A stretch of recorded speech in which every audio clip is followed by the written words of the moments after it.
Assalamualaikum warahmatullahi wabarakatuh. Ibarallah, Rasulullah bersabda sallallahu alaihi wasallam, aku tidak pernah menyaksikan ada suatu pemandangan yang lebih mengerikan, yang lebih dahsyat, lebih berat dibandingkan dengan pemandangan alam kubur. Di dalam hadis yang sangat panjang di Sahih Muslim, Rasulullah SAW bercerita bagaimana pengalamannya dibawa oleh malaikat Jibril dan malaikat Malik mengarungi atau melintasi wilayah kehidupan alam dunia, tembus menuju ke alam barzakh. Rasulullah melihat pemandangan-pemandangan. Makanya kata beliau dalam hadis pertama tadi, aku belum pernah menyaksikan ada pemandangan yang lebih mengerikan, yang lebih menakutkan, melebihi pemandangan alam kubur. Faman naja minhu fama ba'dahu aisar. Siapa yang selamat di alam kubur, kehidupan setelahnya baginya adalah ringan dan mudah. Faman lam yamju minhu fama ba'dahu asyad. Siapa yang di alam kuburnya ternyata dia banyak masalah, siapa yang di alam kuburnya dia ternyata banyak mengalami tekanan, siksaan apalagi, maka kehidupan setelah itu asyad, adalah lebih dahsyat baginya, lebih berat untuknya. Wal tanzur nafsun ma qaddamat lighad. Hendaknya setiap jiwa merenung kembali perjalanan dalam kehidupan ini, untuk dia bisa menilai dirinya akan diperlakukan seperti apa kelak di seberang kematiannya. Kehidupan ini adalah kehidupan yang singkat, wahai hamba-hamba Allah. Kehidupan yang singkat. Kenapa demikian? Urut-urutannya, kata Rasulullah SAW, kehidupan di alam rahim sempit dan waktunya cuma 9 bulan. Ketika orang itu lahir, dia berpindah kehidupan yang lebih lapang sedikit. Betul tidak? Dunia ini yang terbentang, yang bisa kita pergi ke timur, ke barat dengan pesawat segala macamnya, dan umurnya juga lebih lapang sedikit, yaitu bisa 60 tahun, bisa 63 tahun, paling banter hanya 80-90 tahunan begitu, kurang lebih. Sedikit sekali yang lewat dari 100 tahun. Lalu setelah itu dia mati. Kehidupan yang dia hadapi setelah kematian itu jauh lebih panjang, dan ke alamnya jauh lebih luas dan lapang. Makin kesini makin mengembang. Nanti setelah tiupan sangkakala yang kedua, ya, setelah kiamat terjadi, di tiupan sangkakala pertama, kemudian manusia, jin, seluruh binatang, langit dan bumi sirna. Kullu man 'alaiha fan wa yabqa wajhu rabbika dzul jalali wal ikram. Seluruh yang ada yang pernah Allah ciptakan di tiupan sangkakala pertama akan menjadi sirna seluruhnya. Kemudian pas tiupan yang kedua, manusia dihidupkan kembali. Nah, itulah kehidupan yang tidak ada lagi batasnya. Kehidupan yang tidak ada lagi kematian. Ternyata, wahai Bapak Ibu, saudara-saudari yang kami muliakan, kematian adalah ciptaan Allah. Kematian nanti pada hari kiamat, kata Rasulullah SAW, di depan seluruh jin dan manusia di padang mahsyar, akan diambil oleh malaikat maut. Lalu dicengkramnya dengan tangan kirinya. Kematian itu seperti binatang, kata Rasulullah. Jadi Allah menjadikan kematian itu diibaratkan seperti sebuah binatang. Apabila orang yang masuk surga telah diantarkan ke surga dan mereka masuk. Apabila orang yang jadi ahli neraka telah diantarkan ke neraka dan diseret ke neraka dan masuk. Lalu malaikat di antara surga dan neraka mengangkat binatang ini. Dia bertanya dan berkata dengan suara yang terdengar oleh siapapun saja di seluruh penduduk surga dan di seluruh penduduk neraka. Kalian tahu apa ini? Ini adalah kematian. Dengan ini kalian dulu dibatasi kehidupan. Dengan ini kalian dulu berujung dengan kematian. Ini adalah kematian. Maka malaikat ini langsung menyembelih kematian itu di depan seluruh penduduk surga yang ada di surga, oleh penduduk neraka yang ada di neraka bisa menyaksikannya. Maka setelah dia sembelih kematian itu, malaikat berkata, khuludun khulud lal maut.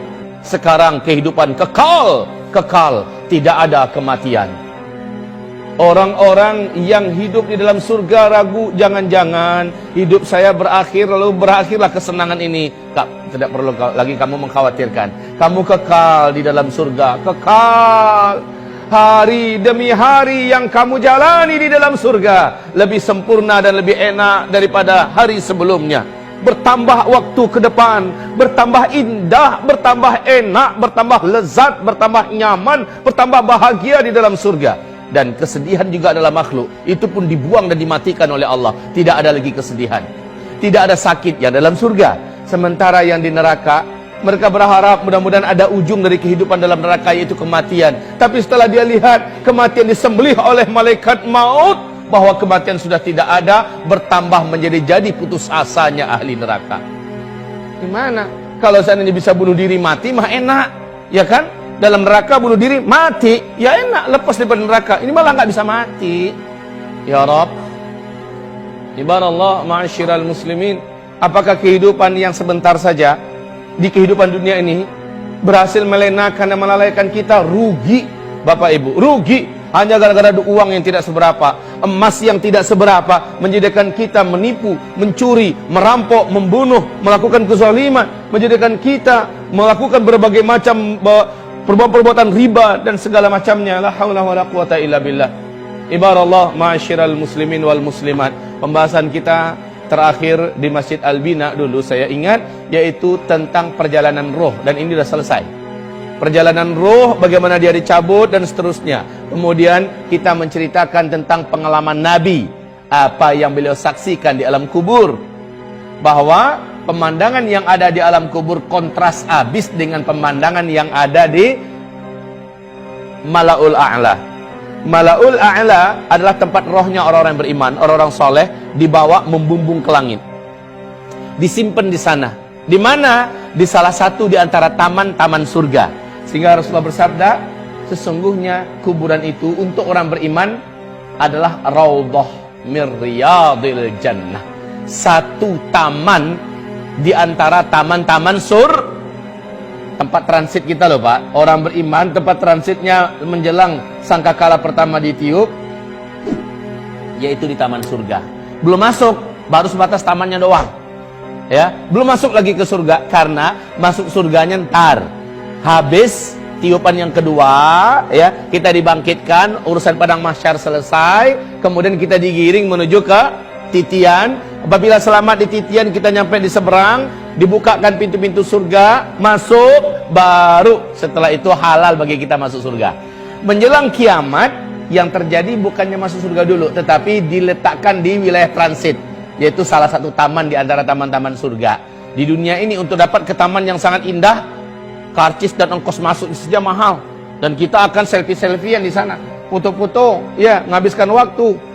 Sementara di sana sambil nunggu kiamat, subhanallah, angin surga, rumput surga, batang-batang surga, tetumbuhan surga yang sifatnya taman-taman surga, mala ainun ra'at, mata enggak pernah menyaksikan ada yang seindah itu di dunia. Wala udhun sami'at, telinga juga enggak pernah dengar. Dalam sejarah kisah khayalan dongeng pun enggak akan sampai. Wala khatara ala qalbin bashar. Sampai kapan? Sampai menunggu sangkakala pertama ditiup. Jadi tempat transitnya. Siapa yang paling tinggi posisinya di alam kubur atau alam barzakh, di a'la, di Mala'ul A'la itu?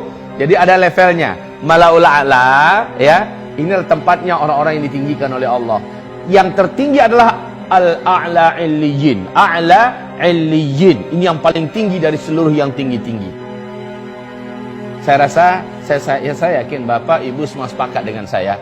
Enggak perlulah harus di A'la Illiyin. Pokoknya di Mala'ul A'la aja udah nyaman dah. Bener enggak? Amin ya Rabb. Amin ya Rabb. Semoga nanti kita bisa ketemu di sana. Ya Allah ya Rabb, ya Rabb. Dan mereka yang di sana itu Bapak Ibu tahu, persis di kehidupan dunia ini bisa saling bual-bual. Kalau bahasa orang Malaysia berbual-bual, ngobrol-ngobrol, cerita-cerita. Bu, Ibu dulu tinggal di mana di dunia? Oh, saya di sudutnya Sunda, sebelah sana.